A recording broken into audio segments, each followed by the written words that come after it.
Indrid Cold, Incident File 6. Woody said that Brazil was only the first stop. The real destination was a place he never could have reached on his own. According to Woody, one of those visits didn't end back in West Virginia. He said the craft rose quietly from his farm, climbed higher than any airliner, and slipped into a darkness where he couldn't see the ground anymore. Then the window changed. Below him wasn't Ohio or the Atlantic or anything he recognized. Cold told him they were headed to his planet, a planet called Lanulos, and a distant cluster of stars he linked to Ganymede. When the ship finally settled, Woody said he stepped out into the air that felt like Earth, cool, clean, and strange all at once. Lanulos, he claimed, wasn't a chrome and neon future city. There were forests, fields, rivers, and oceans. Homes and streets that looked almost familiar, as if someone copied a small town on Earth and rearranged the details. Cold told him their year only had 3 seasons: planting, harvest, and cold.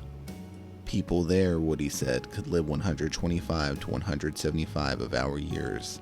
There were no wars, no poverty, no one starving in the streets. They worshipped one creator, and arguments over religion, the kind that tore Earth apart, simply didn't exist. He met Cold's family, a wife, children. They walked among crowds that looked completely human. They spoke mind to mind, but laughed and joked like anyone else. To Woody, that was the strangest part. Lanulos wasn't filled with monsters, it was filled with neighbors. He would later describe dinners in their home, quiet talks about how people on Earth lived, and long walks through a town where no one seemed shocked to see a man from West Virginia in their midst. For Cold, this was proof that his people were peaceful. For Woody, it was proof that the man on the highway had a real life somewhere else. Work, family, and a world depending on him. Investigators like John Keel would hear these details and struggle with them.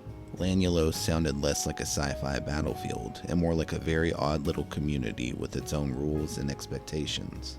When Woody stepped back onto the ship and returned to his farmhouse, nothing in West Virginia had changed. The phone still rang, the neighbors still talked, he was still a salesman with bills to pay. But now in his mind, there was another place out there, a world with 3 seasons, a single faith, and a smiling man who called himself a friend. And before long, Woody decided he had to put all of it into a book.